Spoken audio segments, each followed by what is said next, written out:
Kristu inkosi. Jesu Kristu Jesu Kristu inkosi Jesu Kristu. Umnandi kubalana. Nice to be here. Hallelujah. Amen. Lithi izwi ababili abathathu. Behlangene ngami. Yeah. Ngibona phakathi kwabo. Amen. Inkosi bizama usikharetha bazalwana ukuthi noma sikhonze sibabili. Yeah. Noma inkonzo iqala ekhaya noma sibabili. Ezindlini zethu. Amen. Inkonzo iqala endlini zethu sibabili sibathathu. Abantwana bethu. Amen. Hallelujah. Amen. Uthi ukhona yena. Ukuthuka ukukhulu bazalwane ibingelelo abafundisi. Nceke umama nobaba noma umkhokheli nabashumelikazi. Babushabalala. Umama ushabalala abafundisi bethu. Amen. Hallelujah. Nami ngumntwana bazalwane ngithunyiwe umama ungameli baba ungameli. Hallelujah. Amen.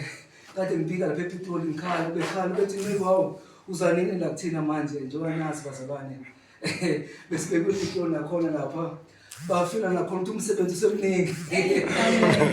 Amen. Amen. Ngabo prof lapha bomkonyeni kade bekhala lezinye ingcebo nencekazi. Amen. Amen. But siyazi bazalwane ukuthi uyasho Nkosi umsebenzi omningi. Amen. Uthi bhekani amasimo kanjani alungile. Abasebenzi bancishana. Jesus. Amen. Amen. Awusizi ke bazalwane ukuthi sihlale sinjani sihlale together nje. Sithi linde Inkosi. Abantu bebefa. Ithi Inkosi ngekwazi ukuthi ngibuye. Kusekhona abantu kumele balandwe balethwe. Amen. Balethwe esibayeni. Amen. Abe mdibe munye nathi. Hallelujah bazalwane. Amen. Hallelujah. Amen. Kule story sishoyo ku history bazalwane khathi amaRoma la before umpostoli Paul no Peter bashona baya enkosini. Lithi amaRoma ayipersecute izingela abazalwane amaKristu. Lithi abazalwane bathola ithuba lokuthi uPeter umpostoli Peter bamkhiphe ngefastele bambalekise eRoma. Hallelujah. Khathi remember abazalwane babenikezwe amabhubesi ukuthi badliwe amabhubesi kumakhola kwizitedium zamaRoma. Kwenzekalani ke kuneyinkosi kuthiwa uNero. uNero waqala washisa umlilo washisa imizi yabantu. Waseblame abazalwane amaKristu. Lithi wacela amalvazi ukuthi ubani angabablame ukushisa komlilo kwaseRoma. Lithi wasethola iadvice ukuthi hey kunabantu lana abangakhonzi uNkulunkulu bamaRoma la. Yabo uJupiter nawo bonke lento abangakhonzi uNero njengoNkulunkulu. Remember bazalwane uKesari nobuKaiser osiza babekhonzwa njengoNkulunkulu. It was not enough batho inkosi uJesu mathi nikela kuKesari kwaKesari. Nikeza usiza ukasiza okaNkulunkulu. Osiza babedemand absolute worship as God. Hey, yeah. Babengadingi ukuhlonishwa kuphela babefuna ukukhonzwa njengoNkulunkulu. Yingakho uthena ulento uPilate mayifuna ukukhulula inkosi uJesu ethi ngezomkhulu angibona icala kunkosi uJesu. Athina amalento abapriest bathi usho wena ulento umngani kaSisa. Uma wena uhluleka umukhulula uJesu thina sonke njani sihambe sokureporta kuSisa eRoma ukuthi wena umngani kaSisa wena. Hey. uPilate waforce ukuthi akhulule uBarabhas isigebengu umuntu obulela abantu. Bese kubulala umuntu ongekacala uJesu. Bathi uma wena njengogavana waseRoma lana bekwanda usiza uma ungawenza umsebenzi wokureport ukuthi wena upromote omunye umuntu oshumela omunye uNkulunkulu ngaphandle kwaSisa. Amen. Hallelujah bazalwane. Amen. Siyambonga uNkulunkulu bazalwane nice card. Ngihlala kakhulu bazalwane ngizodlulisa lo inkosi ekubekile bazalwane. Amen. Amen. Inhlizweni yami amen.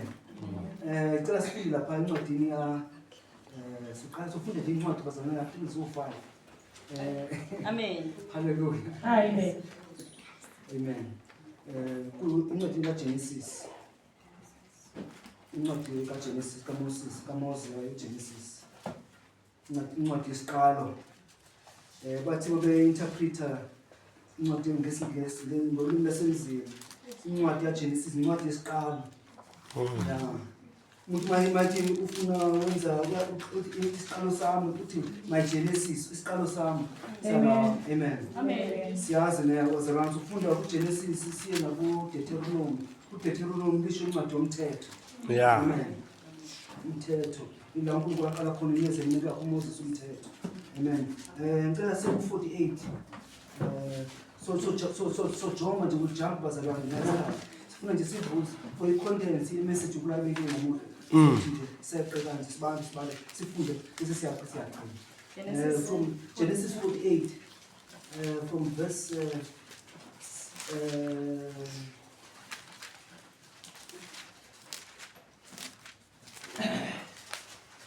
ngicela from verse 17 nasikhathi bazalwane Verse 17. yes Uthoba kukhulu sicela ubaba uNala Sibongile. Baba wethu egameni lomfowethu uJesu Kristu waseNazaretha, usisa Nkosi ukufunda uzwi lakho baba. Usisa umlomo wenceku uNkulunkulu namandla esithulela izwi, ubusise izindlebe uNkulunkulu wethu namandla. Nenhliziyo lingene baba phakathi kwenhliziyo yomunye nomunye lithole indawo baba. Lakhe izwi lakho liyaphila linamandla uNkulunkulu wethu namandla. Egameni lomfowethu uJesu Kristu waseNazaretha. Amen. Sifunda lapha ku-Genesis 48 48 qala verse 17. Ihloko sithi uJakobe ubusisa uJosefa namadodana akhe. 17. Wabona uJosefa ukuthi uyise wabeka isandla sakhe sokunene ekhanda lika-Efrayimi. Kwaba kubi emehlweni akhe wasibamba isandla sikayise ukuba asisuse ekhanda lika-Efrayimi asibeke ekhanda likaManase. Wayesethi uJosefa kuyise, kungabi njalo ngokuba lo uyizibulo. Beka esokunene sakho ekhanda lakhe. Kepha uyise wala wathi ngiyazi ndodana yami, ngiyazi. Naye uyakuba yisizwe abe mkhulu naye, kodwa umfowabo uyakuba mkhulu kunaye. Inzalo yakhe ibe yizizwe eziningi.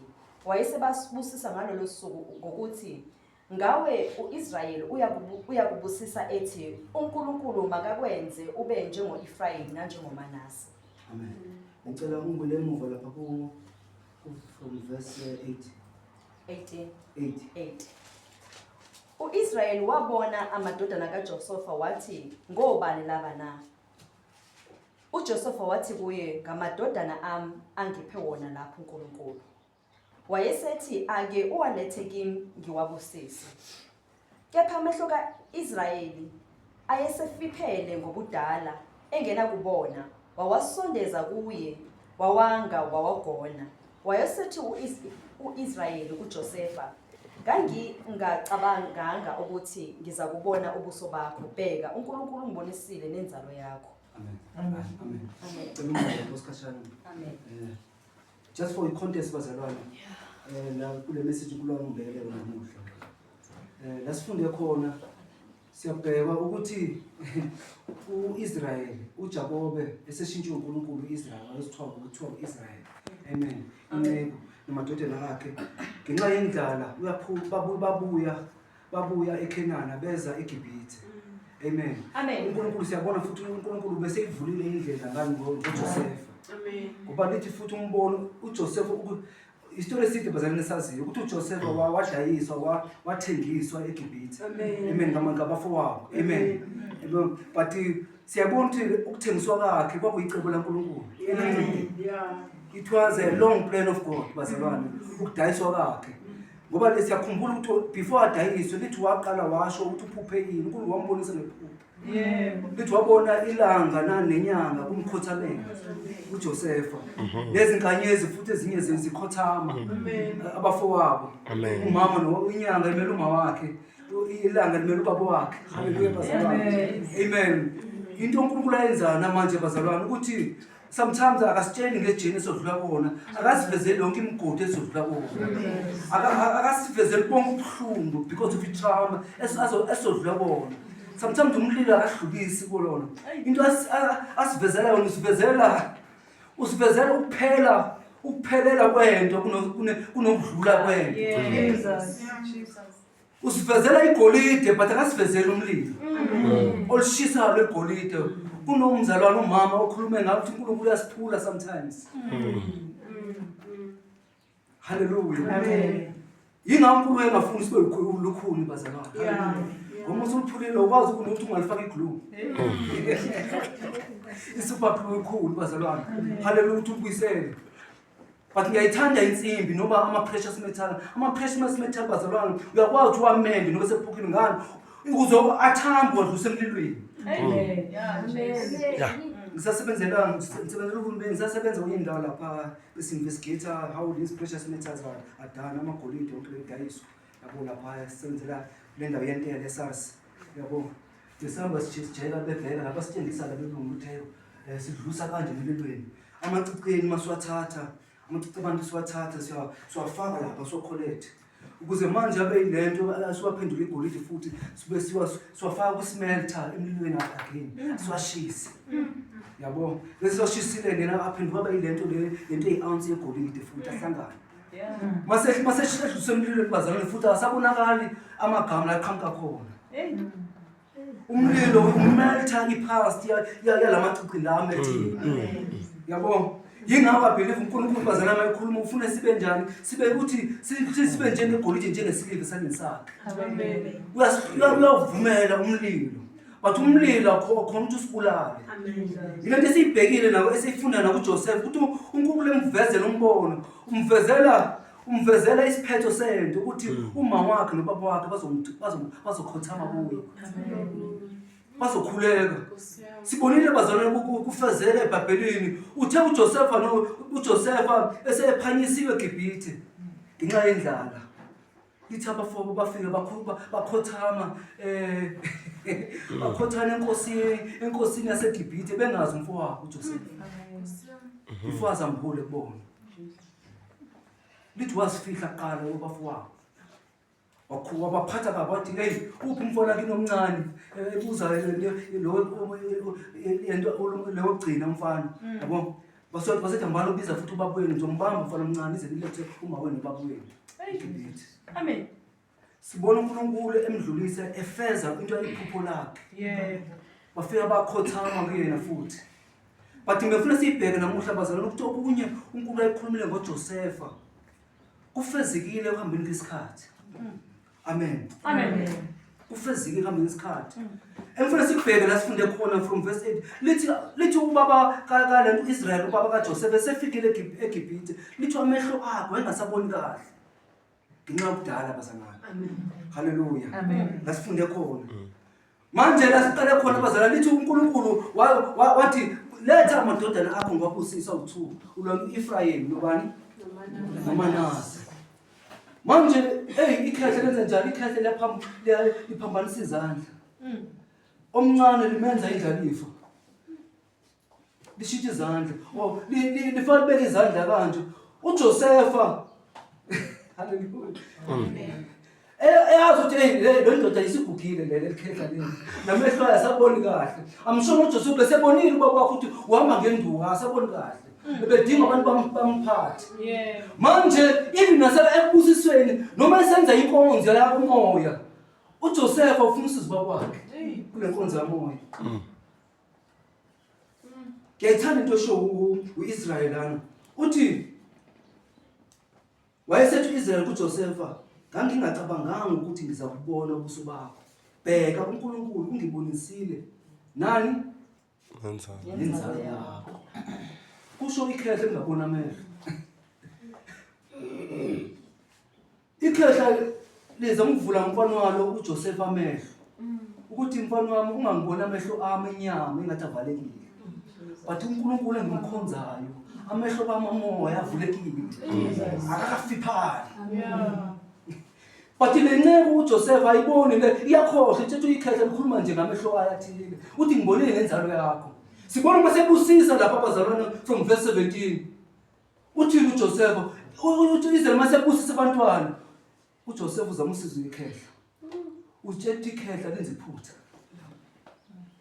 Uthatha omncane umenza indlalifa, omdala umenza omncane. Haleluya bazalwane. Amen. Haleluya bazalwane. Amen. Lithi unandini kepha uyise walo wathi ngiyazi ndodana yami, ngiyazi. Naye uyakhala uJoseph ngeke baba isibusiso sendlalifa usinikeze kwingane encane na. U-Ephraim. Engizama ukuthi sikubheke bazalwane u-Ephraim wayenziwa indlalifa. Not uJoseph kuphela. Kodwa uNkulunkulu umuqala ufunda bazalwane lapha from chapter 14. Uthini uJoseph uthi ulento Israel uthi confirm isibusiso before ubusisa. Uthi uNkulunkulu owayinami uma ufunda ama chapters ngathi eqaleni uthi uNkulunkulu wayinami nengilosi yakhe usenami namanje. Akazangishiya.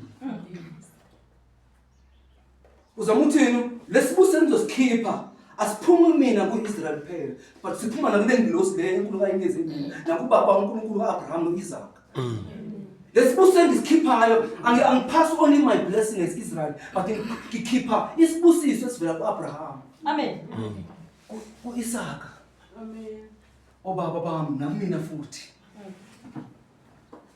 Uzama uqinisa inceku lana eyakhona ukuthi angeke baba.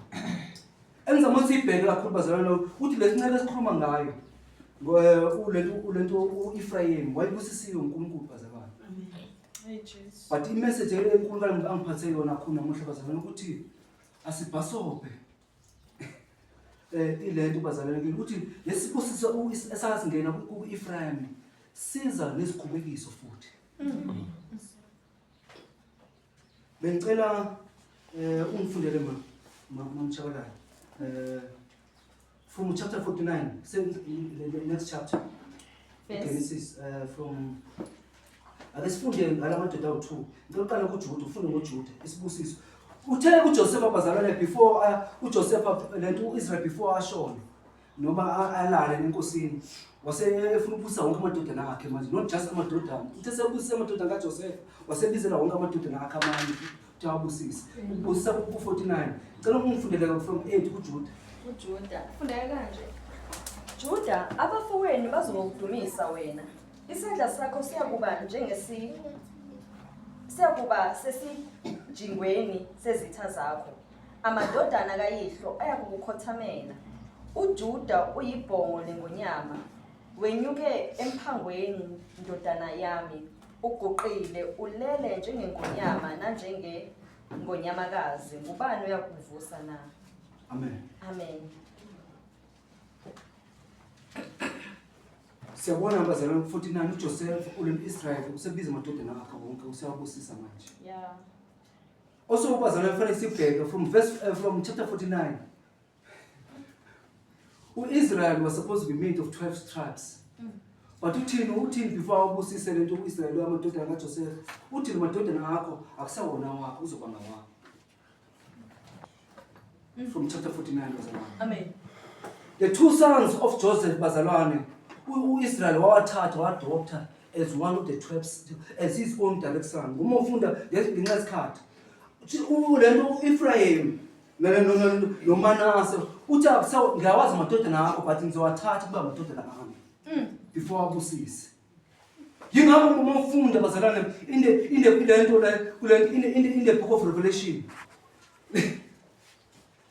uJoseph noma ulento uManase amadodana awu2 kaJoseph ayabalwa nje as one of the 12 tribes.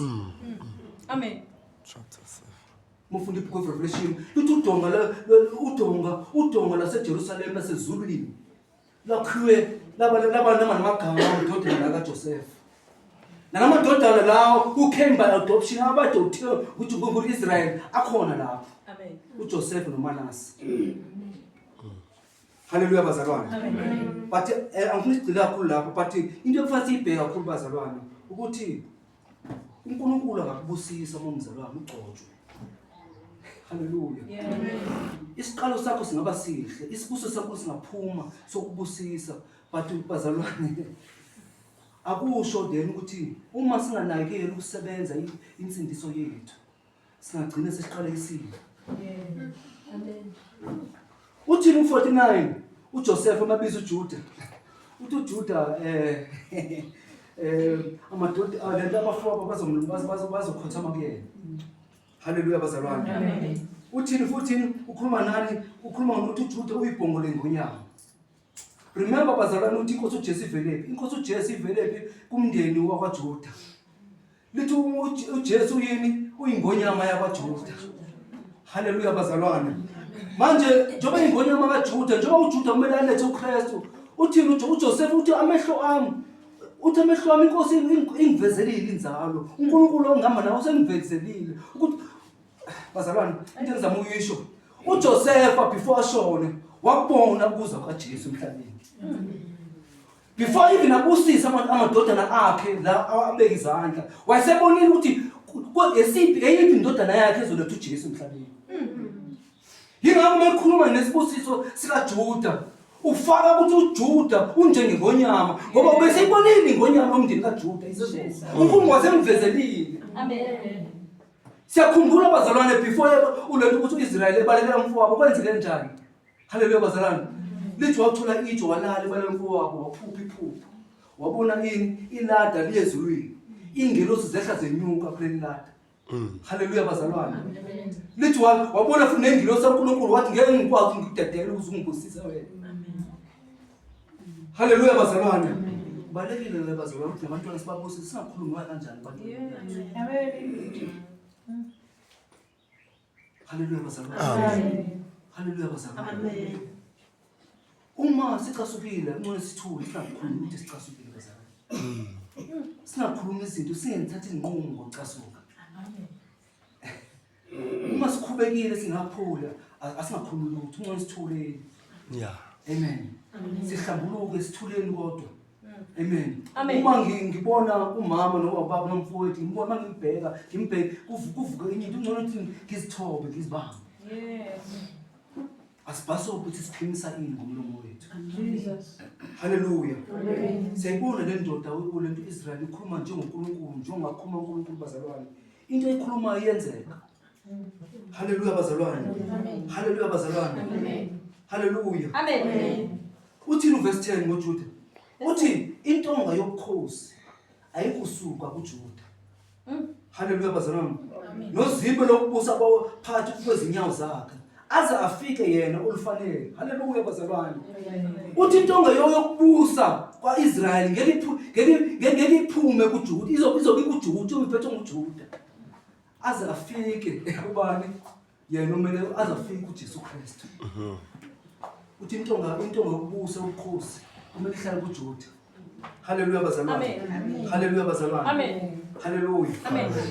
But kulento bazalwane kuJoseph. Haleluya. Ngicela mama ngifundele lapha bekhuluma ngoJoseph. 22. Haleluya. 22. Yes, ngifundele from verse 22. uJosefa uyingatsha entsha ethelayo. Ingatsha ethela ngasemthonjeni. Athi lesube fanele igatsha but Yeah, igatsha. Amagatsha akhe akhwela odongeni. Amen. Abacibishileyo bayamkhathaza, bayamdubula, bayamzingela. Kepha umsalo wakhe uhlala uqinile. Amandla ezandla zakhe aqiniswa njengezandla zomninimandla kaJakobe. Okuvela kuye umalusi netshe likaIsrayeli. Haleluya. Amen. Ngikubeka. ngoNkulunkulu kayihlo uza kukusiza, ngosomandla uza kukubusisa, ngezibusiso zasezulwini phezulu, nangezibusiso zasotweni olukhona phansi, nangezibusiso zamabele nezezizalo. Izibusiso zikayihlo zinamandla kunezibusiso zawokhokho bami. Amen. Ngicela lapho mama. Ngicela sijambe ngasiqheba ngasiye kulento kuDeuteronomy 33. Amen.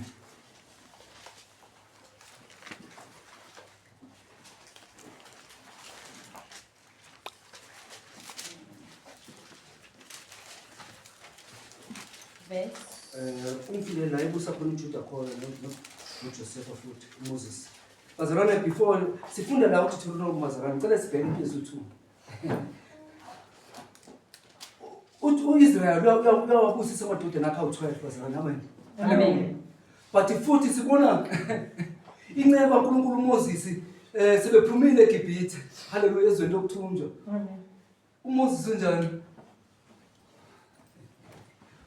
ubusisa uyabusisa futhi amadodana ka-Israyeli awu-12 before ashone. After inkosi imphamise entabeni ethi uyayibona nalo iKhenani ngiyongena kulona. Lithi wathi wawabizwa wabusisa futhi amadodana kaJosefa. Emfana sikubheke bazalwane, ezinye izibusiso zakhishwa ngu-Israyeli. uMoses akaziphindanga. Amanye ezibusiso bezikhishiwe ngu-Israyeli. Lento oqale ngawo u-Israyeli ngolapha kuGenesis. uMoses useshintshile. Ngicela 10:33 befuna ukuthi ngangifuna from verse 1. Verse 1 ithi nasi isibusiso uMose umuntu kaNkulunkulu abusisa ngaso abantwana bakwaIsrayeli engakafiki wathi uJehova wavela eSinayi wabaphumela evela eSeyiri wanyampuza entabeni yasePharanu weza ephuma ezigidini zendawo engcwele ngakwesokunene sakhe kwavutha umlilo. Yebo, verse 3, yebo uyazithanda izizwe bonke abangcwele bakhe basesandleni sakho bahlala ngasezinyaweni zakho bamukele okwamazwi akho. uMose wasiyaleza umthetho ifa lenhlangano kaJakobe waba yinkosi eJeshuruni lapho izinhloko zabantu zazibuthene zonke izizwe zaka-Israyeli zindawonye. Verse 13 ngoJosefa wathi izwe lakhe malibusiswe nguJehova ngamagugu asezulwini nangamazolo nangodwa olwenabileyo phansi nangamagugu ezithelo zelanga nangamagugu ezinhlamvu zenyanga. Amen. Ngicela ume lapho bazalwane. Ngesikhathi. Bazalwane ngifuna ngiyenze umfundisi ukuthi khona into ezizibuso zashintsha uma ufunda nesikhathi. Izibuso zashiwo nguMoses lana before ashona hand over kuJoshua. Ezinye kwamanye amadodana zahlukile kwamanye amadodana kunezika Joseph. But kunezibuso ezifanayo. Izibuso esikhuluma ngoMoses inceba kaNkulunkulu ezikhulunywa zakhunywa kuIsrael ubaba amadodana kaIsrael kuJuda nakuJoseph ziyafana sishintshanga. They were confirmed. Lasifunda khona ngoJoseph kona khona uma kukhulunywa ngoJoseph bazalwana kukhulunywa ngengcebo mobhekisisa kahle. Lithi nendoda uJoseph ibusiswa ekungeneni nasekuphumeni ibusiswa ngezibusiso zasezulwini. Izibusiso iminanga wethi iweather kumele imlalele uJoseph uma efuna utshala into kumele imile. Amen. Ubuswa ngezibusiso zokwandisa inyonke ayithinta kumele yahamba. Amen. Lesibuso asikhulunywa kwamanye amadoda ngaphandle kwaJoseph kuphela. uMoses ufika later after 400 years besigqile eGibhithe esibakhuthibe ku but ukhuluma the same sibusiso kuJoseph sakhulunywa ngoIsrael before even they were slaves. NakuJuda futhi kuthi into ngayokubusa ayisuku kuJuda ubukhosi kuJuda. Bengicela sibheke bazalwane ngobani le nto ngifuna siyibheka kule message kakhulu igxile kakhulu kulama two tribes bazalwane. Amen. Kulezizwe eziwu2 uJuda noJoseph. Mangikhuluma ngoJoseph bazalwane ngikhuluma ngoEphraim. Hallelujah. Amen. Izofunda kakhulu. uJoseph ingaba makumalwa eBhabhiloni ukuqhubeka makukhuluma ngoJoseph kukhuluma ngoEphraim. Hallelujah. Ububhethe ulento lo munye uManase yena uyamenshwa yedwa akamention ngoba naye ungupart of uJoseph but umenshwa ngokuhlungu ngoba isibuso sika Manase bazalwane isibuso sobundlalifa asikhishwa nguManase sikhishwe kubantu kuEphraim. Iso lesibuso simombhekisa abantu lento uJoseph bazalwane wayibusiswe ngengcebo ngamabhizinisi. Amen. Ngokubusa uhlupheka akukho kwaJoseph. Hallelujah bazalwane. Amen. Ukuthi umbheka ukuhlupheka kuko uJoseph bazalwane mani khona ekhaya kwakule lo muntu mani makunokhisimusi niyazi ulethi imali umuntu lo. Yabo mawuthi umuntu osekhaya niyazi umuntu ufana nemali. Ufike futhi ekhiphile ehlukanisile lapha uzopha wonke umuntu ekhaya. Amen. uJoseph lo imbewu kaJoseph lo. Hallelujah bazalwane. uJoseph umuntu onjalo uNkulunkulu kwakumuntu indoda enjalo. Yabo wayibuswa ngayo yonke into ayithintayo. Plus uma sesibheke bazalwane isibuso sika Joseph sasingalele ukuthi uphila kanjani. Yeah. Sizoyibheka lento bazalwane. Hallelujah. Amen. Isibusiso ukubuseka kwaJosepha kwamngekhona ukuthi uziphatha kanjani njengomuntu. Hallelujah bazalwane. Amen. Bengicela siye kuHosea. Ungadini kaHosea. Chapter 5.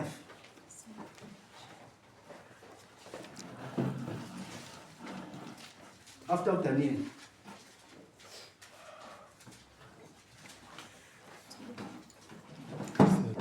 Hosea after Daniel. After the book of Daniel.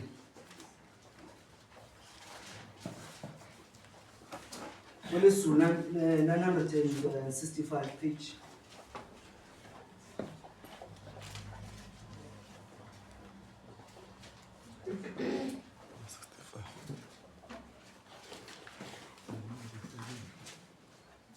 Hosea chapter 5 Amen. verse Ungiqalele kuverse 3. verse 3 kufunda ihloko sithi ukukhohlisa kuka-Israyeli verse 3 ngiyamazi mina u-Ephraim u-Israyeli akafihlekile kimi ngokuba manje u-Ephraim ufebile u-Israyeli uzingcolisile. Hallelujah basala. Amen. Ungele ungiqhubele until verse 5. abenza izenzo zokuba babuyele kuNkulunkulu ngokuba umoya wobufebe uphakathi kwabo noJehova abamazi. Hallelujah. Sibona uNkulunkulu bazalwane kamanje kwesikhathi uvusa umprofeti la naMhosea. Uthi uIsrael uzingcolisile. Ibandla laNkulunkulu bazibona lingcolile. Lebandla lingcoliswe yini abazalwane? Lebandla linani? Linemali yonke. Remember bazalwane uEphraim umele uIsrael umele uJoseph. Isibusiso saNkulunkulu bazalwane is without repentance. uNkulunkulu akubusisile akayisithatha isibusiso. Amen. Umphile ingcebo kulento kuEphraim. Siyabona le ngcebo kuEphraim ayimsizi ukuthi abuyele kuJehova. Uthi uNkulunkulu lana uthi ngale ngcebo uhambile wofela. Akahamba phela ufeba but wenzani wenze ukuthi uIsrael wonke ufebe. Ngisho ngathi le ndoda leyo uJoseph ayicebile ngokucaba kwakhe uya-attracta abanye abantu kuye. Ngokunesibuso uhleze nemali. But ingcebo yakhe akayisebenzisanga then ufundisa abantu basaba uJehova. Uqala ukuhlanipha umesaba uJehova. Amen. But ingcebo yakhe uyenzele ukuthi konakalise uIsrael wonke uhlubuke kuJehova. uNkulunkulu uvusa uHosea. Mawufunde from chapter 1 uHosea ngesikhathi. Lithi uNkulunkulu wathi kumprofeti ulethu uHosea akahamba ayogana. Hallelujah. Athole umuntu odayisa ngomzimba. Amen. Athole unkosikazi wabantu abadayisa ngomzimba. Lithi uthi uzale nenga wathi wena ngathi u3 zokuthi udayisa ngomzimba. Uthi uNkulunkulu mathi ngihamba lapha because uIsrael ungihlubukile. Bazalwane umuntu ofebayo umuntu onjani? Abantu abafebayo abantu asebeshadile but benzeni bahambe bathi break amavasi bazinike labanye abantu. Abantu asebenikele kumuntu othile kufanele bathembeke but bazithole bengathembekile. Uthini nasifunde khona lapho sesiphinde bazalwane from verse 3. Uthi verse 3 ngiyamazi uEphraim. Uthi uIsrael akafihlekile kimi. Into engisho bazalwane lana ukuthi uEphraim isibuso sakhe sinye sasikhona bazalwane esokuthi ande bebe babaningi. Sithi inzalo kaEphraim komathi bande. Inani way bazalwane uEphraim wayisikhwaka kwaIsrael. Ngenxa yesibusiso. Ngicela sisazi kanje bazalwane umuntu oyisikhwaka umuntu onjalo oyinjengebhuli. Yabo remember bazalwane uEphraim nomfowabo ulento uManase babe part of the tribe of Israel. Inani wesibazalwane mawucasule lento uManase wathembisa ukureport of Ephraim isikhwaka. Uthi uzofaka kulayini ubig brother uzofaka kulayini Ngoba isibuso esinye salandela uEfraim bazalwane isikhathi isibuso sikaJosefa sokuthi uthi mayikhala uJosefa ekhala kubaba uIsrael uthi baba no ungabusisi ingane encane uyenze indlalifa bese thina uJosefa uthi no mntana ngiyazi thula mntana ungawari ngiyazi nawe uNkulunkulu uzobandisa nabo abenze isizwe esikhulu usho isibuso sokuqala sokwenza isizwe esikhulu sini uEfraim kunoManase. Amen. Hallelujah bazalwane. Amen. Hallelujah. Amen. Ina ukuthi ukuzala nokwanda kwakunezwe futhi lo kuEfraim nengcebo futhi. In other words bazalwane uma ngifuna ukuvula umbuso waIsrael kwamele ngikanje ngokhothama kuEfraim. Yeah. If ngithole amabutho waEfraim kaIsrael uIsrael ngozozwa ngami. Kwamele ngobribe kulento Ephraim ngoba uEfraim wayicontrol uIsrael into enziwa nguEfraim noIsrael bayilandela nxa kumbi Yeah. influence yababenayo yingakathi uNkulunkulu ngola ngoHosea uthi ngiyamazi uEfraim. Hallelujah. Yeah. uIsrael akafihlekile kimi. Yeah. Amen.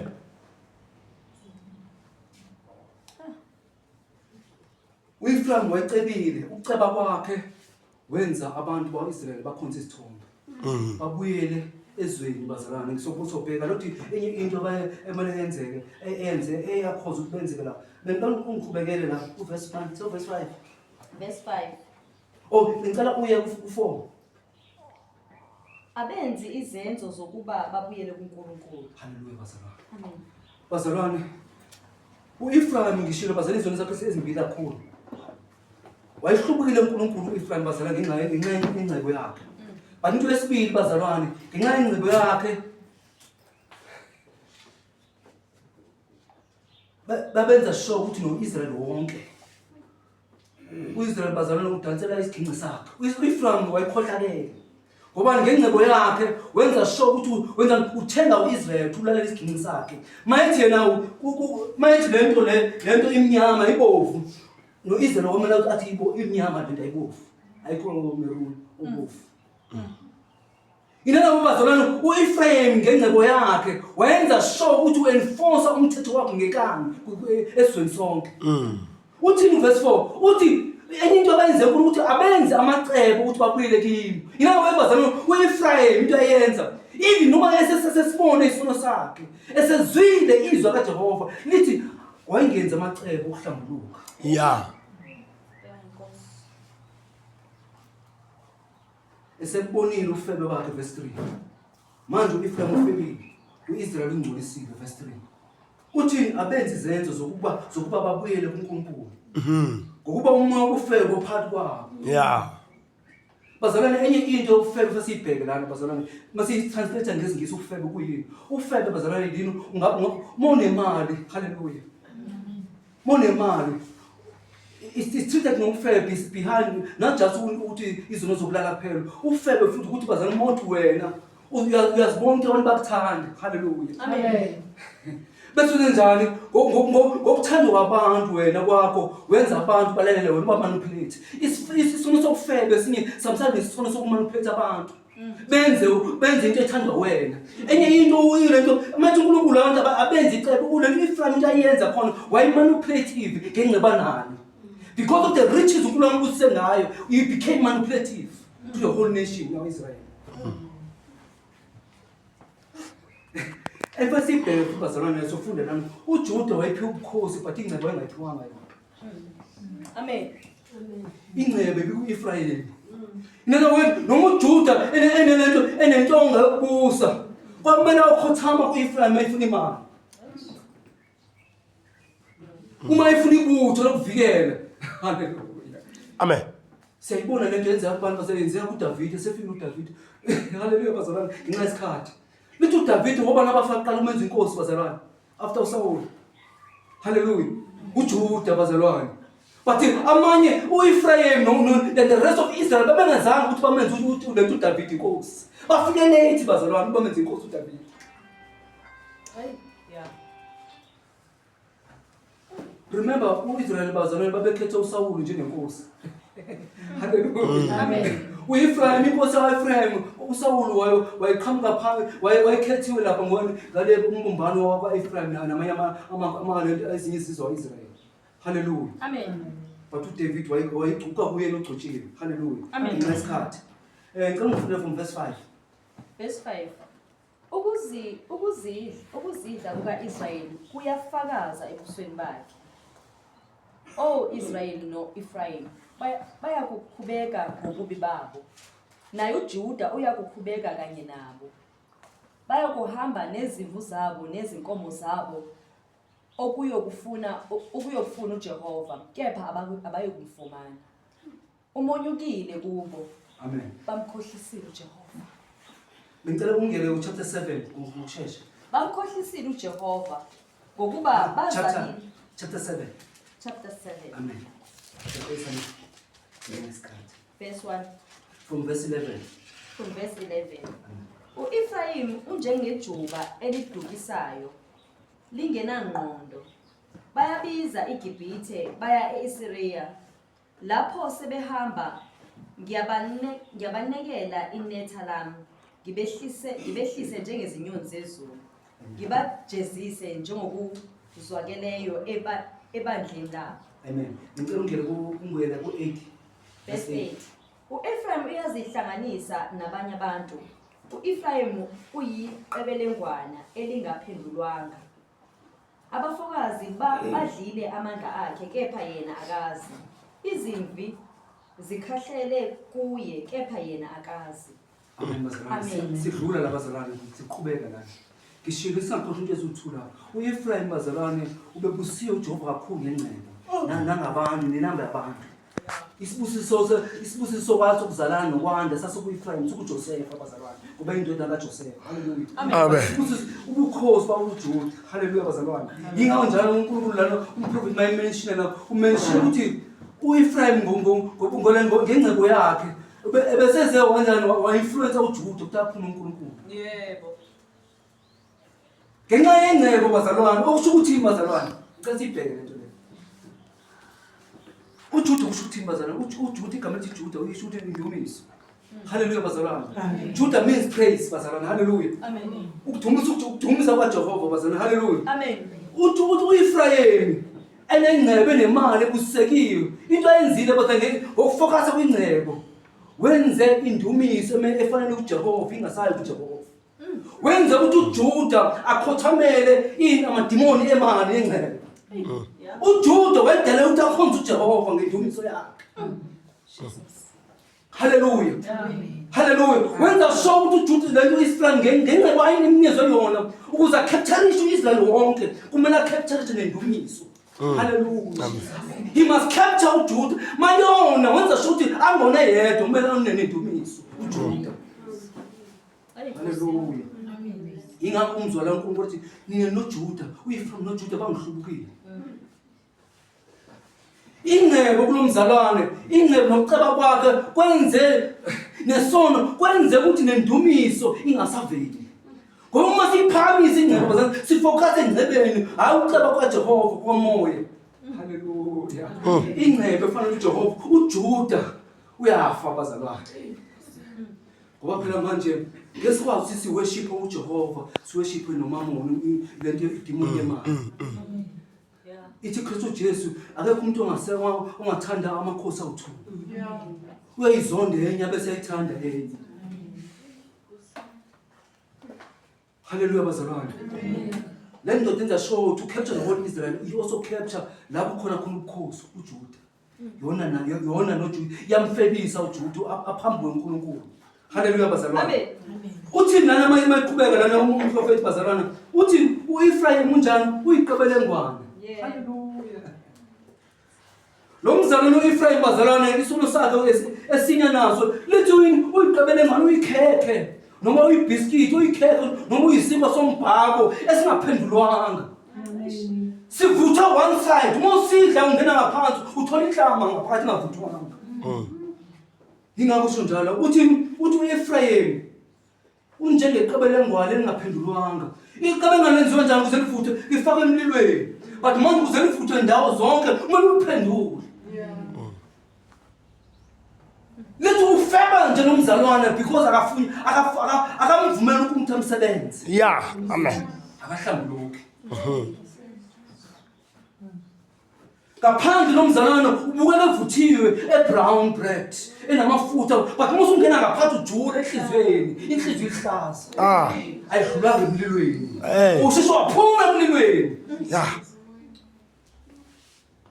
umbona kanjalo umzalwane njalo uthi ngiyathela bese phendula kahle zikhona ithelo ezibonakalayo umzalwane onale nkinga ka-Ephraim haleluya bazalwane uthi ungamenza iphutha elilodwa lo mzalwane abuyise ifana ungazi ukuthi awu ngathi umzalwane belele ukuthi uzomlwisa uzomenza kabi abuyise amafala amade mzalwane ngathi uyangazi kakhulu nje ngilandelela haleluya bazalwane amen lo mzalwane akavuthwanga akaphendulwanga amen inhliziyo yakhe ayishintshwanga inhliziyo yentsha ayikhishwanga haleluya akavumanga ukuthi umdala uNkulunkulu ambumbe uthi uEfrayim ufeka kanje ubheva kanje ngoba uyikheke esheshela phuma emlilweni uyiqabele engwane engavumanga ukuhlala emlilweni masimvumele uJehova bazalwane adlulise emlilweni Amen. singaphuma on our own terms singafuna uziphumela thina azithi usivuthiwe bazalwane siyazi empeshana yenkonzo yasematsheni kunezinto uNkulunkulu adlulisa kuzona ngabanye kunezinto ozifastelayo esizele ukudla abazalwane ithi inkosi umusa wami la mfana wami usakwanele bengicela uhlala kancane emlilweni ekuzileni kunesikhala uNkulunkulu angasiphendule khona abazalwane ezinye izinto uyasinikeza nje uthi usathi akuphendula but bese khona lezi izinto angazikhiphi ngiyabelieve abazalwane ukuthi le nto uNkulunkulu angazisusi le nkulumo uNkulunkulu angasikhiphi zona bheka uthi uNkulunkulu yini anganqobeli kuyona uthini ku-Israyeli bazalwane uNkulunkulu uthi akavuma ukuthi bangene ezweni lesithembiso ngibonke ngokusheshsha uthini mase bengenile ezweni lesithembiso bebona zonke lezi zinto bazosheshe baphenduke bangikhohlwe mina kunezinye izinto uNkulunkulu asinikeze nje kunezinye izinto uNkulunkulu afuna njani simcele njalo Thuyi unyaka nonyaka lokhu kuguqile lento uNkulunkulu akakaphenduli Amen. ngokubona kwami bazalwane lezo zinto lezo umlilo uNkulunkulu awuvusile uma uzakho sono osenziwe uhlambulukile vumela then umlilo waNkulunkulu akunzile haleluya bazalwane vumela umlilo uNkulunkulu afake wona uma wathi uhlambulukile ophile sonweni vumela uNkulunkulu umlindi uJehova lithi uma umbuso usivukela mase ashintshe indawo yethu Amen. If we are seeking God, bazalwana, let's not seek God because sinamanye amacebo esiwabekile plan A plan B and C. Asimlinde yena. Sesimthola ongatholwayo. But uEfrayim lo mzalwane wangena umzalwane njalo. uNkulunkulu mayithi uyamsola lo mzalwane wayevese ahlubuke ngoba unencebo unemali. Unencebo ibonakalayo. Njalo mayifuna kwenzeka into kumele abhekwe. Uthi awuncekazi. Ngoba phela unemali wena manje unikele sidinga upetrol. Ngenze example bazalwane. Amen. Lo mzalwane wayicebile ecitshiswe ngonqaba bakwakhe sibusiso kaJoseph uEfrayim. But into ayiyona wadusa wonke ize ngengcebo yakhe. Inhliziyo yakhe yabalukhuni kakhulu yangamfuna uJehova. uNkulunkulu ukhuluma into esuthula ukuthi lo mzalwane lona akenzi nokwenza amacebo ukuthi akuyele. Inanza webazalwane lo mzalwane ingcebo yakhe imenze waba kunepride phambi kaNkulunkulu uzithoba kukho. Noma esecorrectwa esebona uma ufunda kwenye indawo yakho lithi isifo sakhe sesesibonakele. But lithi wakhetha umzalwane uthi kanjani aye eAsyria angayi kuJehova even no esibona ulimele kule. Uthatha akayena uNkulunkulu. La ku verse 11 bazalwane lithi uEfrayim unje nejuba elidusayo lingenangqondo. Bayabiza eGibhithe baya eSiriya. Hallelujah bazalwane. Amen. Bazalwane yini esiyaziyo ngoEfrayim. Hallelujah. Bazalwane ngicela ngitshele history before siqhubeka. uEfrayim bazalwane mina nazi kumadodana waIsrael. uEfrayim wazalelwa phi bazalwane? Wazalelwa phi? eGibhithe. Hallelujah bazalwane. Ngiyawazi lapho. Remember uma Ephraim ubani? Uma Ephraim umGibhithe. Hallelujah bazalwane. uJoseph washada uPotifar inkonweni indodakazi kaPotifar bazalwane eMgibhithe uze phuma amadodana akana eGibhithe wazalelwa eGibhithe. Hallelujah. Le nceku lena ndani ayivumi ukuthi uNkulunkulu ayisebenze. uNkulunkulu injongo ukuthi asebenze le nceku ayipheke. Wayifuna akhiphe iGibhithe kuEfrayim. Ngoba uEfrayim usanuka la azalelwe khona. Usanuka iGibhithe lo mzalwane. Ingakho iBhayibheli verse 11 uEfrayim njengejuba elidukisayo. Ugijimela kuya eGibhithe nase-Asiriya. E-Asiriya kuvele abantu bazalwa e-Asiriya kuvele uAbraham ubaba wakhe. But inathi uJoseph ngokuyinzalo kaIsrael. Ngozalo umthungu waseSiriya bazalwane seSyrian. But uma kaEfrayim uzalwe eGibhithe. Lo mzalwane yena lo masimbheka bazalwane. Amalazi. Ubanjwe ngama-altare of ancestors. Lazalwa khona. Kunemisamo yokhokho wabo esambambele emuva. Yingakho njalo uNkulunkulu athi amkhoretha lo mzalwane ukhumbula ubele eGibhithe noba aye eAsiriya. Labo baba wakhe nobaba wakhe wazela khona. Uma wakhe waseGibhithe although eshadele uJoseph but wayeyinzalo yaseGibhithe uma wakhe. Indawo yaseGibhithe bazalwane indawo yokugqila. Hallelujah. Indawo yesono. iGibhithe libele isystem elizwe lena. Inana wayibazalwane lo mzalwane njalo mayikhotha uNkulunkulu. Hallelujah. Manje umzalwane siyazila ukudla. Manje umzalwane senzithethile asifuna uNkulunkulu nakafuna uNkulunkulu lo mzalwane. Ugijimela eGibhithe.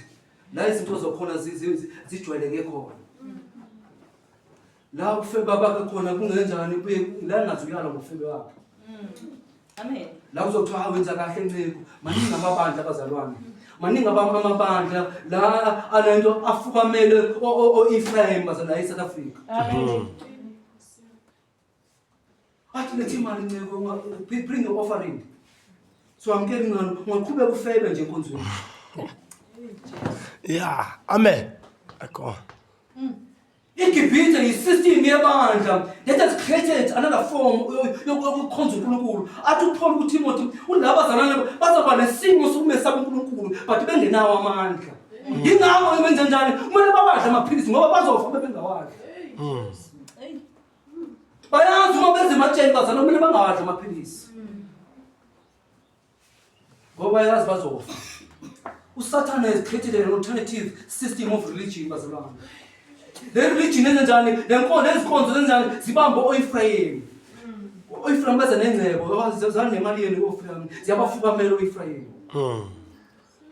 Noma bengavuthwanga inhliziyo zabo zehlaza but bafukanyele phakathi. Banesimo sokuNkulunkulu ngaphandle babuya bevuthiwe ngaphandle but ingaphakathi inhliziyo zehlaza. Basheshe baphume emlilweni. Yeah. Ngokubabona babukela bevuthiwe mase usondela ukuthi uyabadla abadleki bazalwane. Yeah. Baphatha ngesizwe. Inhlama yabo yanamathela. You can't digest bazalwane. Yeah. Akehli. Futhi lo mzalwane akafuna ukuhlambuluka, akafuna uyala ngesono.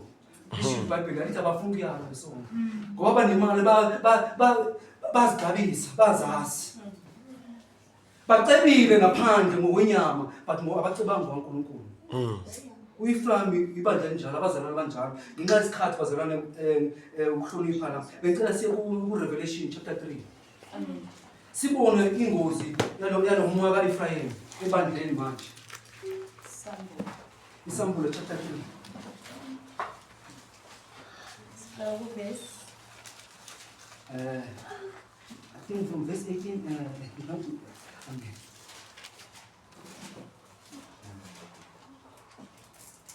Le bandla lathi laseLadoika.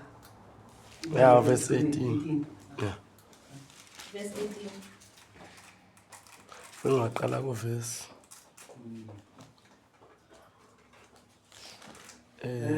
Okay, ngicela verse 14. Verse 14. Nakuya ingilosi yebandla laseLaodiyeka loba ukuthi napha kushoyo uAmen. Ufakazi othembekayo noqinisileyo.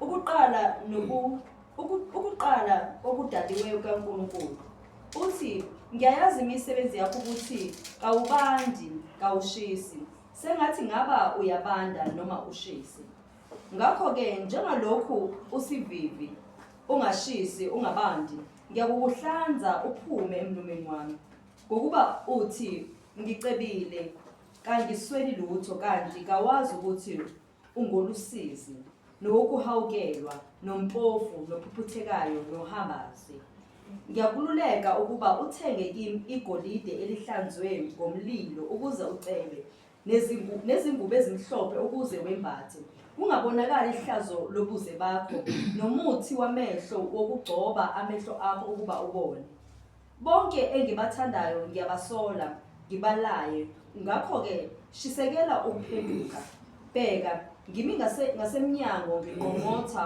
umuntu ezwa izwi lami avula umnyango ngiyakungena kuye ngidle naye adle nami amen ngesikhathi bazalwane nanti ibandla elizalwe ngu-Ephraim ibandla lasadiyeka almost more than 2000 years ago since bazalwane u-Ephraim wabusiswa u-Israyeli bese seGibhithe even nenkosi uJesu sifikile eletha abafundisi but izithelo zika-Ephraim besabonakala sesebandleni u-Israyeli sibonakala u-Israyeli physically njengesizwe base ziyabonakala abantu abaningi balamabandla bazalwane kwangamaJuda aphendukile ngokushumela kwabapostoli haleluya bazalwane kunamabandla la esambulweni la umpostoli uJohane ethunele ngono ingosi yabo babephenduke ngokushunyelwa kwevangeli ngamaJuda ngabafundi baJesu remember bazalwane abafundi baJesu bebengona u12 kuphela bekhona abanye ababe72 abathumele haleluya amen haleluya Amen. nawe bazalwane lize lithi kwakhona nenye ingxenye abaphristi abaningi abaphenduka after uPeter ishumela incwadi nezenzo bazalwane sekuthi bazalwane ibandla elokuqala kakhulu lephendukile kwangamaJuda ayiphendukile bazalwane amkela uKristu Jesu nala emabandleni kwayikhona lo mbewu noma lo yeast le yaNka-Ephraim uyayibona la ebandleni nekule bandla laseLaodicea cela libheka izithelo bazalwane libheka inkosi uJesu ayishoyo leli bandla leli licebile aliswele lutho physical material is blessed nayo yonke imali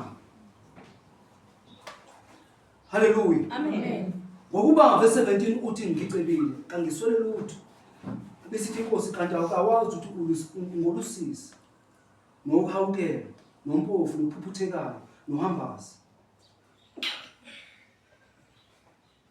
bese khuluma ngoverse 18 bazalwane uthi ngiyakhuleka ukuba uthenge kimi igolide lihlanzwe ngomlilo ukuze ucebe nezingubo ezimhlophe ukuze wembathe kungabonakali ihlazo lobuze bakho nomuthi wamehlo ukugcoba amehlo akho ukuthi ubone two main things lebandla benalo elifuze ngalo umuntu uEphraim ingcebo yabo they were materially blessed bazalwane mofunde from church history ibandla laseLaodicea nale khona lapha thina ngabo Turkey kanje noma ko Greece indawo lapha phezulu koMiddle East phezulu nje ko Southern Europe namabandla ngabo Turkey most of these churches lebandla leli masisingalifanisa manje singalifanisa la endaweni njengase Cape Town eDurban in the coastal city hallelujah bazalwane mofunde church history hallelujah ila imkhumbi eyivela kwamanye amazwe ithulela khona impahla khona it's where there was a buying and selling of material into mayima imngene leli bandla la ibandla elikwi coastal city yabo lapho khona imkhumbi lapho kudaswa khona impahla namagolide inkosi mayithi ngiyacela kumina ukuthi uthenge kumina igolide inkosi ikhuluma ngento abayaziyo ngoba lapho kumahamba lapho bedesa khona bedesa amagolide they exchanging kwamne exchange khona but ukhekuthe omele uthenge kumina lihlukile negodo olujwayele wena ngoba legolide unalo physical bazalwane labantu igolide babenalo bebecebile bebenalo igolide in the reserve uma-voltable but ithini inkosi ngicela nithenge igolide elidluliswe emlilweni yebo hayi imlilo wasemhlabeni imlilo wasezulwini haleluya Amen. inkosi njalo bazalwane mayiza kuthina ifuna siyala ukuyala ngento yaziyo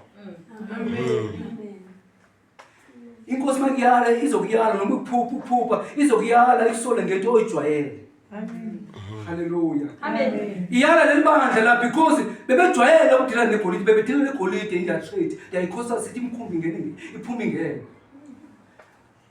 Ngokubona kwemkhumbi yabo bebecebile ngeso lenyama, material they were blessed. In such a way ukuthi wabazana leli bandla leli kwaba khona indlela ekhona kuyo yonke indawo. Bona benze njani bayinqaba lento kuthiwa yini bazalwane kuthiwa yini ngelimi elijwayelekile. Banqaba ukusizwa uhulumeni. Ukubona uma kuthiwa bazalwane mhlawumbe kunemvula. Uhulumeni uzenzani uzodeclare i-state of emergency. Hallelujah. Manginethi imvula imizi iwe phansi bese uzosiza. Kuthiwa kule ndawo la ikhona lapha ku-region kwakukhona i-state of emergency. Lapha le ndawo lesidi yanqaba ukuthi isizwe uhulumeni waseRoma. Yathi asifuni usizo leli, sizimele sinemali zethu thina. Inkosi mayifika kule bandla, hallelujah, isola ngento abasebejwayele ibikhona ibenze government uthi bona baqalile bona labantu babezokuthi bacebile bazalwane. If singathi bahlala singathi abantu abahlala ko Camps Bay kule ndawo ezinemali ngoConstantine if am contact bazalwane. Yabona ukuthi materially abafuni imali yamuntu. Bacebile they are rich. Yingabe inkosi ithi but manje bengicela ukuthi nginiphi igolide. Le golide leli edluswe emlilweni wasezulwini. But le golide inkosi ekhuluma ngayo yakhuluma ngegolide bazalwane physical. Yakhuluma ngenhliziyo zethu uthi nginezeleni inhliziyo zenu. Ingakho uthi negcineni uthi bheka ngimini emiyangangqongqotha. Uma umuntu evula, uvula kwakhe uvula inhliziyo yakhe. Mina ngizoyithatha le inhliziyo ngirefine njengoba igolide refine bazalwane. Wayakhuluma ngegolide physical. Ubekhuluma ngenhliziyo zabantu, ngama condition of our hearts. Ngesimo senhliziyo zethu ezingadluliswa ngemlilweni inhliziyo bazalwane esaphethe amagquba. Hallelujah. Amen. Njengekhekhe iqabalengwane elingaphenduliyo lika Ephraim. Inhliziyo yalabazalwane yayingavuthiwa engadluswa ngemlilweni. Amen. Mangivele inkinga nokuzingela ngenxa yezwi labazalwane bebashesha ukuthi babuyele emuva. Labazalwane ivilo babephenduka esonweni esodwa. Bazalwane mase sikhona uJesu ngeke phela ukuthi lo siphenduke into lezodwa. Especially abumama ushilo ukuthi kumele efithi nemicabango yethu kumele ibe renewed bazalwane. But uma usukhonza uNkulunkulu bazalwane ophilayo akumele ukuthi singahloniphi uNkulunkulu ohlala kuthini. Sitholakala efebeni. Sitholakala emanyaneni. Lithi zonke umuntu izona zenzayo zingaphandle komzimba. But ofeba ngomzimba wakhe.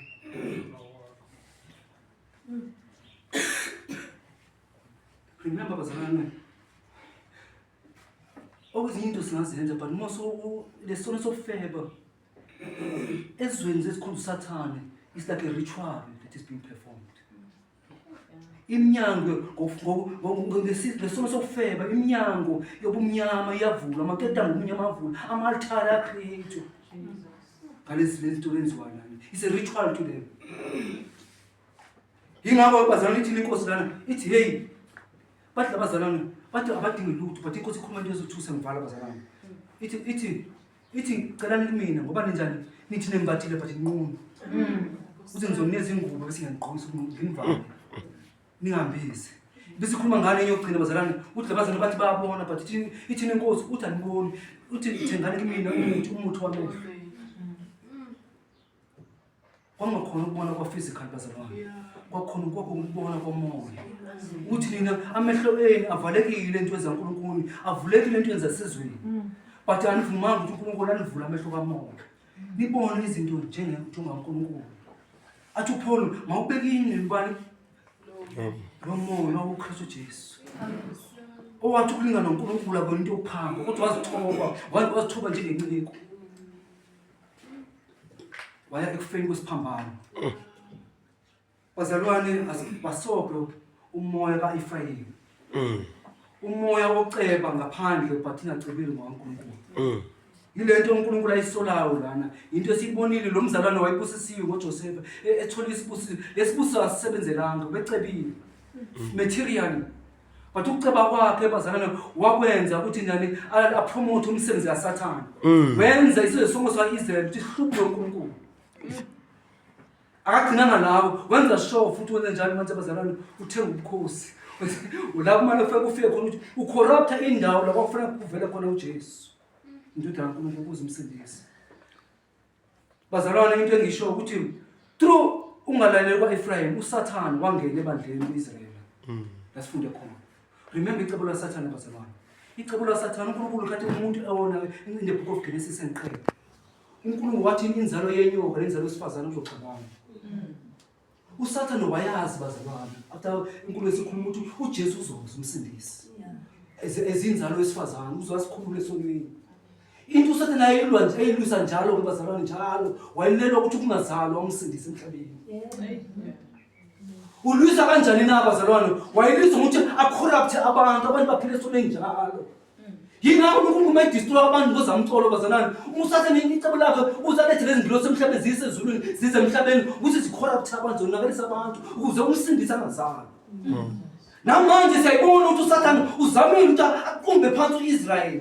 Wavusa abantu uEphraim ngenxa yengceba engade nayo ukuthi corrupted the whole nation of Israel. But icebo laNkulunkulu ngelichithwa bazalwane. Hallelujah.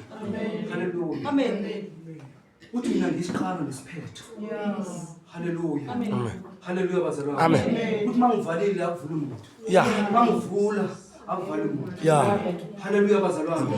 Bazalwane uNkulunkulu akaphile esikhathini njengathi. Hallelujah bazalwane. Akaphili njengathi. Uthi indlela zami azifani nendlela zethu. Yeah. Hallelujah. Uthi amacebo ami afani namacebo enu. Uthi njengezulu liphakeme nomhlaba, amacebo ami aphakeme kunamacebo enu bantu. Uthi ngivumeleni nginezele inhliziyo zenu. Noma ziqalile zibe inyama kodwa ngizokwazi ngisiphendule. Sibe njengegolide. Bazalwane. uNkulunkulu uyawazi unathi ngibheka ngimile ngiyanqonqotha. Bazalwane, although le verse sifundisa kubantu abangakholwa, but le verse ukuthi inkosi uJesu ubheka la kuRevelation wayikhuluma kubantu abazalwane. Amen. Labantu abazalwane but uJesu semengaphandle kwabo. Ngicela ufunde bese ngiyavala umfundisi wami izinto. Uthi bheka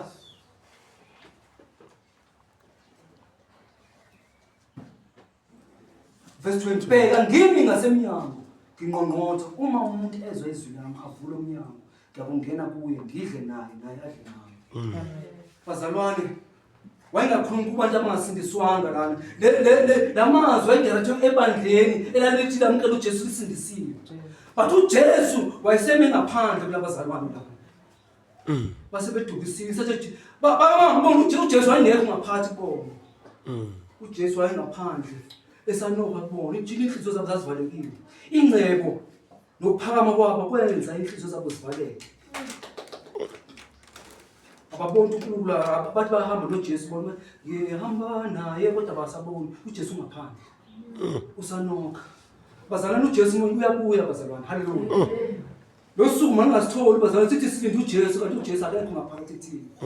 Ngoba sasifuna ukwenzani? Siyasimpakama sifuna ukuhlambuluka. Hallelujah bazalwane. uNkulunkulu mayisebenza asifuni ukuthi uNkulunkulu asebenze sinjengeqebele ngwane lingavuthwanga elivuthe one side. Asivume ukuthi uNkulunkulu asibumbe bazalwane sibe yi complete product. Athi upholi ngakhuleka ukuze uJesu abunjwe kinina ngaphakathi. Hallelujah bazalwane. uJesu kumele abunjwe into noNkulunkulu kumele ibunjwe ngaphakathi kwethu bazalwane. Asimvumeni uNkulunkulu asebenze bazalwane. Ematheni bazalwane sinezwe inkonzo enkulu kakhulu bazalwane.